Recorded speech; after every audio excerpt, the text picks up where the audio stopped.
બા બા હા તમારા ભગવાનને કહો કે થોડી વાર આરામ કરે. હવે આ કપડાના નેઠા પાડો, ઇસ્ત્રી કરો, ઘડી મારો. હા બેટા, આ એક માળા બાકી છે એ પૂરી કરી લઉં ને એટલે આ તારું કામ કરી દઉં. એક જ માળા બાકી છે ને? હા હા, એક જ બાકી છે. તો પછી કરી લેજો ને. ભગવાન કઈ ભાગી તો જવાના નથી. અને આમ પણ આ ઘરના કામ કરતા કરતા ભગવાનનું નામ લેશો ને તો ડબલ પુણ્ય મળશે. એક તો ભગવાનની ભક્તિનું, એનું નામ લેવાનું, અને બીજું વહુની મદદ કરવાનું. તો હવે ફટાફટ કામ પર લાગો. હા બેટા, હવે 10 જ મિનિટ, વધુ સમય નહીં લાગે મને. નિશા, નિશા, મારી ચા ક્યાં છે? હું ક્યારનો રાહ જોઈને બેઠો છું અને તું અહીંયા વાતોના વડા કરે છે. અરે વાતોના વડા હું નથી કરતી, હા મમ્મી ટાઈમ પાસ કરે છે. મેં એમને કીધું કે આ કપડાને ઇસ્ત્રી કરી નાખો, ઘડી કરી નાખો, તો નહીં, મારી વાત નથી માનતા અને એમની સાથે સાથે મને પણ ખોટી કરે છે. મમ્મી, હા છે ને તમારો બહુ ત્રાસ વધી ગયો છે હો. હા તમે નવરા બેઠા હોય તો એકાદું કામ કરતા હોય તો શું બગડી જવાનું છે? અરે આ કામ કરશો ને તો તમારી તબિયત પણ સારી રહેશે અને દવાઓ ઓછી ખાવી પડશે.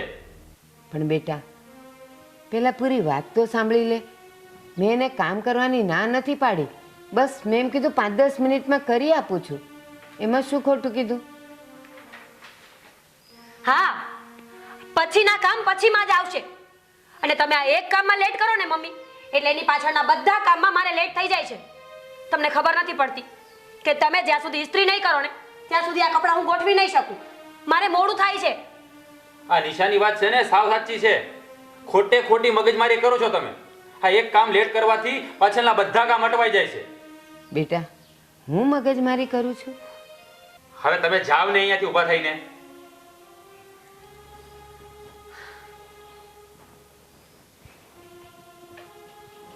થોડી સ્પીડ રાખો ને.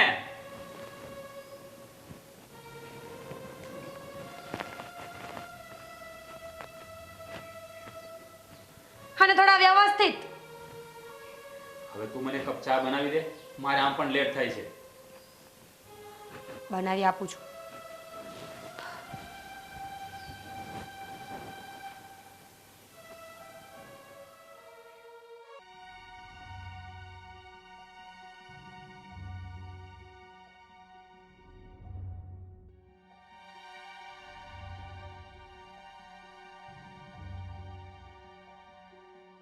આવો શેઠાણી આવો. આ નોકરાણી માટે કઈ હુકમ કરો. બેટા, કેમ આવું બોલે છે? તો શું બોલું? હા, તમને ઘરના પરિવાર માટે સમય જ નથી ને, તો બીજું તો શું બોલવાનું મારે? હા, બાજુવાળા રેખા માસી જો આખા એ ઘરની જવાબદારી સંભાળે છે અને એની વહુઓ એ હરીફરીને જલસા કરે છે. અને અહીંયા અમારે ફરવાનો તો શું, મરવાનોય સમય નથી. ના બેટા, આવું ન બોલાય. અને તને કેમ એમ લાગે છે કે હું ઘરની જવાબદારી નથી લેતી?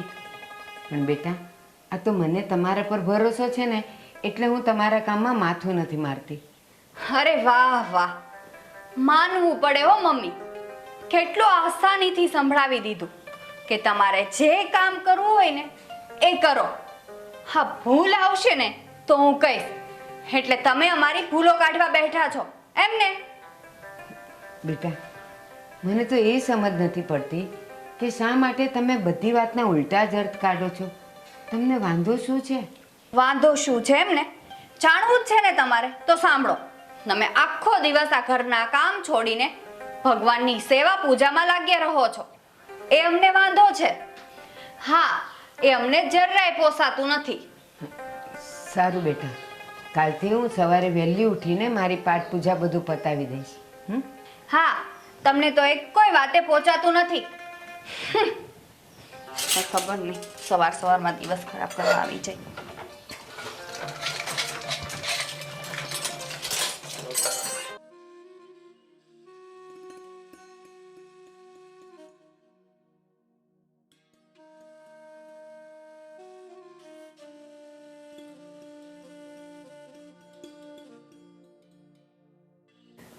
બેટા રાઘવ, આવી ગયો તું? હા, પણ એમ ના પૂછતા કે ક્યારે આવ્યો. પણ હું જ કહી દઉં કે હમણાં થોડી વાર પહેલાં જ આવ્યો અને મેં માયાને પૂછ્યું કે મમ્મી ક્યાં છે, તો એણે કહ્યું કે એ રૂમમાં છે. એટલે સીધો દોડીને તમારી પાસે આવી ગયો. પણ બેટા શું કામ મારા પગ દબાવે છે? દુખતા નથી? કેવી વાત કરો છો? આ પગ દુખતા હોય તો જ દબાવવા જરૂરી છે? એવું ના હોય. તમને ખબર છે, હું નાનો હતો ત્યારે હું થાક્યો ન હોઉં ને તો પણ તમે મને તેડી લેતા. સાચું ને? તો પછી હું પણ પગ દબાવી શકું ને?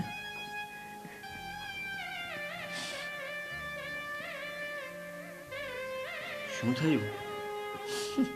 કેમ રડો છો તમે? મારાથી કઈ ખોટું બોલાઈ ગયું? ના બેટા, તારાથી કાંઈ ભૂલ નથી થઈ. બસ આ તો ખાલી મન ભરાઈ આવ્યું ને. બેટા, ઘરમાં તું એક જ છે જેને મારા માટે સમય છે, લાગણી છે. બાકી તો ભગવાન જ મારો સહારો છે દીકરા. ભગવાન જ સહારો છે. મમ્મી, તમને કોઈ કઈ કીધું? બોલો ને, કેમ આવું બોલો છો તમે? ઘરમાંથી તમને કોઈએ પણ કઈ કીધું હશે ને તો મને કહો, હું એનો વારો પાડી દઈશ. ના બેટા ના, તું કોઈને કાંઈ નહીં કહેતો. મને એવું લાગશે ને ત્યારે હું સામેથી તને કહીશ. ઠીક છે. અને જો બેટા, આ તો બધું રોજનું થયું, પણ કાંઈ નહીં. તું જા, ફ્રેશ થઈ જા. હું હમણાં આવું છું. જા મારો દીકરો. સારું, તમે આરામ કરો.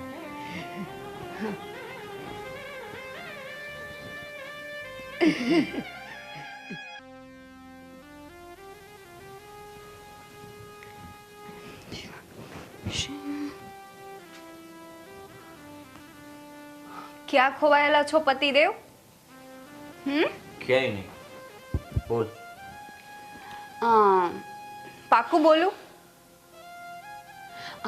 મારે તમને એક વાત કહેવી હતી, જો તમને ખોટું ન લાગે તો. કહી દે.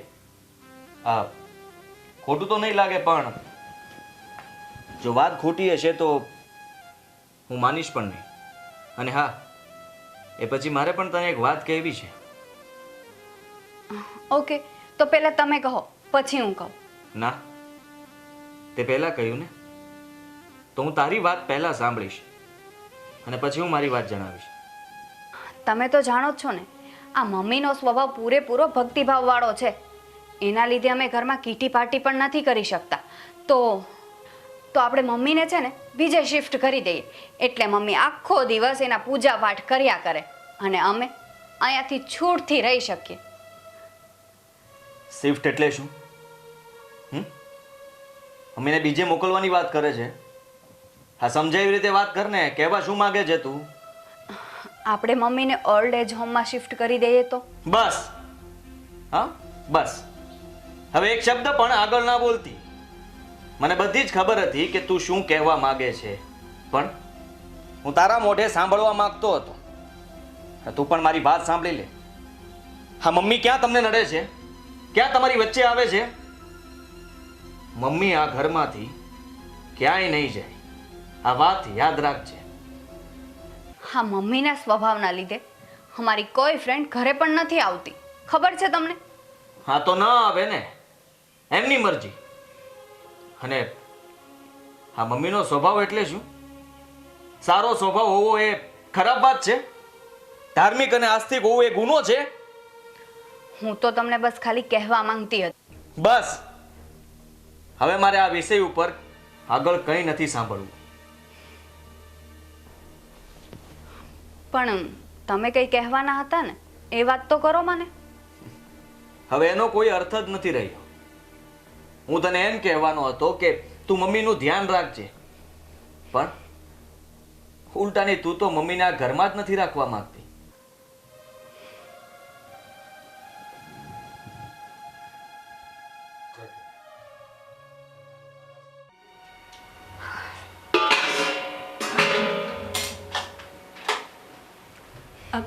માયા શું કીધું મમ્મીએ આવે છે કે નહીં? ના, મમ્મી હજી પૂજા કરે છે. એમણે કહ્યું કે પૂજા પતી જાય ને પછી આવીશ નાસ્તો કરવા. હદ છે યાર. આપણે સવારની રાહ જોઈએ છીએ કે આ મહારાણી આવે ને તો એને નાસ્તો કરાવીને પછી આપણે ખાઈએ. પણ ના, એ તો આવશે જ નહીં. હા, એના લીધે આપણે પણ કંઈ ખાધું નથી. હા ભાભી, તો શું? મેં એમને કહ્યું કે અમે તમારી રાહે બેઠા છીએ, તો મને કહે કે મારે ઠંડુ ચાલશે, તમે નાસ્તો કરી લો. હા, અત્યારે તો ખાઈ લેશે ઠંડુ, પછી રાઘવભાઈ પાસે જઈને કહેશે કે આ વહુ મને ઠંડુ ખવડાવે છે. એ જ ને. હવે તો ડોશી મરે ને તો સારું. છોડે બધી વાત. હું તને શું કહું છું, આ તે રાઘવભાઈ સાથે વાત કરી પેલા ઓલ્ડ એજ હોમની? હા, મેં વાત કરી, પણ એ તો મારા પર ગુસ્સે થઈ ગયા અને મને કહ્યું કે મારે આ ટોપિક પર કોઈ વાત નથી કરવી. રાઘવભાઈ પણ ખરા છે. છોડ ને એ બધું, એ પછીનું પછી જોયું જશે. આ ડોશીને છે ને હું જ બોલાય આવું. કેમ આવે નહીં? હમણાં આવશે તું જો.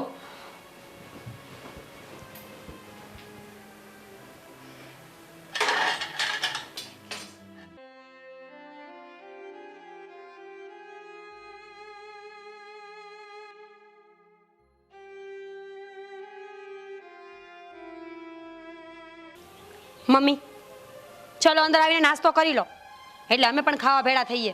ભૂખ લાગી છે મને. મમ્મી જવાબ આપો, હું તમારી સાથે વાત કરું છું ને.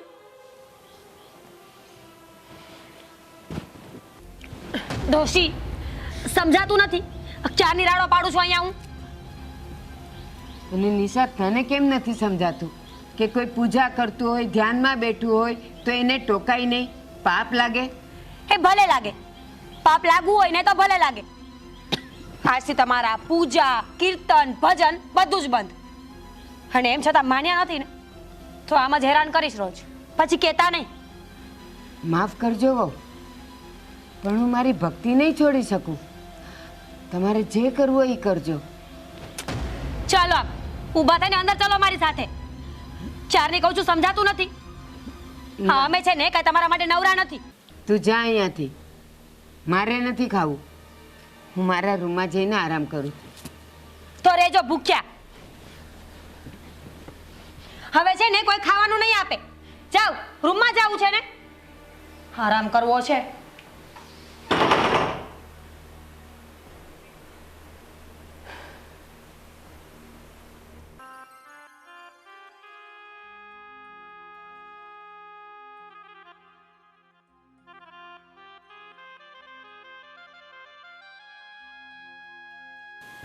શું થયું? કેમ તમે બધા આમ બેઠા છો? શું થાય? હા, મમ્મીની રોજ ને રોજની મગજમારી.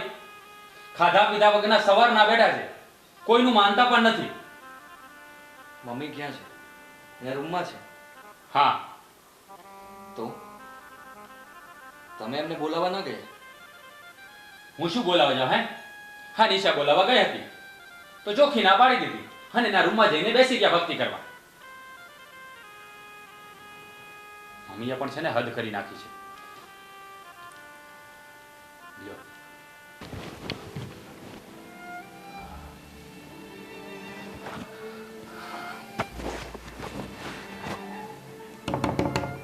મમ્મી,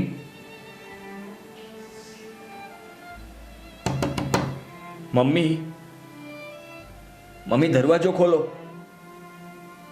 જુઓ, તમારો રાઘવ તમને બોલાવે છે. મમ્મી પ્લીઝ, મારી વાત પણ નહીં માનો.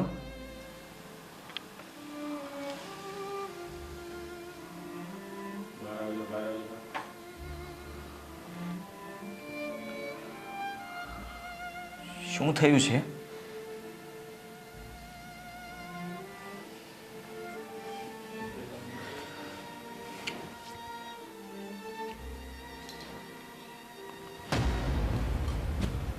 અરે વાહ, શું વાત છે ને. આ રાઘવભાઈ બોલાવા ગયા એવા તરત જ રૂમની બહાર આવી ગયા. અને અમે બોલાવીએ ને તો સારો જવાબ પણ નહીં આપવાનો. ખરેખર અમને આંખે કરવા જ માંગો છો ને? હા મમ્મી, હા શું ગાંડા કાઢો છો તમે? હે, શું કામ હેરાન કરો છો અમને લોકોને? ભાઈ, મમ્મીને છે ને આવું કરવામાં બહુ મજા આવે છે. બસ, બોલી લીધું બધાએ. હવે હું કંઈ બોલું? મેં નક્કી કર્યું છે કે મમ્મીને વૃદ્ધાશ્રમમાં મૂકી આવશું.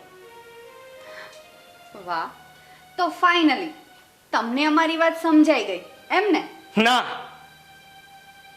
મને મમ્મીની પીડા સમજાઈ ગઈ છે. મને ખબર પડી ગઈ છે કે એમને આ ઘરમાં પીડા સિવાય બીજું કંઈ જ નથી મળવાનું. માયા, જો ફક્ત તારો જ વાંક હોત ને તો મમ્મીની કસમ ખાઈને કહું છું કે અત્યારે ને અત્યારે તને ડિવોર્સ આપી દેત. પણ અહીં તો બધા જ મમ્મીના દુશ્મન છે. એક દીકરો જેની માને ભૂખી તડપતી છોડી દે તો પારકા પાસે શું આશા રાખવાની? શું માગે છે તમારી પાસે? હા, કઈ માગ્યું છે એમને તમારી પાસે? નહીં ને? અરે એ તો ફક્ત ભક્તિ કરવા માંગે છે. તમને કોઈને નડતા પણ નથી. અને તમે જે ખાવાનું આપો છો એ ખાઈ લે છે, જ્યાં કહો છો ત્યાં પડ્યા રહે છે. પણ છતાં પણ તમે લોકો એને હેરાન કરો છો. શું કામ? શું કામ ભાભી? માયા, ભાઈ, શું કામ? છે કોઈ જવાબ? અને એટલે જ મેં નક્કી કર્યું છે કે મમ્મીને હું વૃદ્ધાશ્રમમાં મૂકી આવીશ ને રોજે ત્યાં જઈને એમની સેવા કરીશ. નહીં ભાઈ, મમ્મી ક્યાંય નહીં જાય. મમ્મી આ ઘરમાં જ રહેશે. તું એકલો નહીં, પણ આપણે બંને ભાઈ મળીને મમ્મીની સેવા કરીશું. અને નિશાને અને માયાને જો આ નહીં ગમતું હોય ને તો એ લોકો આ ઘર છોડીને જઈ શકે છે. અને આ નિર્ણય આપણે અત્યારે જ લેવો પડશે. બોલ નિશા, તું શું કરવા માંગે છે? જો હું કાંઈ નથી કરવા માંગતી, અને હા, હવે હું બાને ક્યારેય હેરાન નહીં કરું, પણ પ્લીઝ મને અહીંયા રહેવા દો. મારે આ ઘર છોડીને નથી જવું. અને માયા, તું રહેવા માંગે છે કે પછી તારી ટિકિટ બુક કરાવું? આ શું બોલો છો તમે? હું તમને છોડીને ક્યાંય નહીં જાઉં. હું અહીં જ આ ઘરમાં રહેવાની. મમ્મી, સોરી, મને પણ માફ કરી દેજો.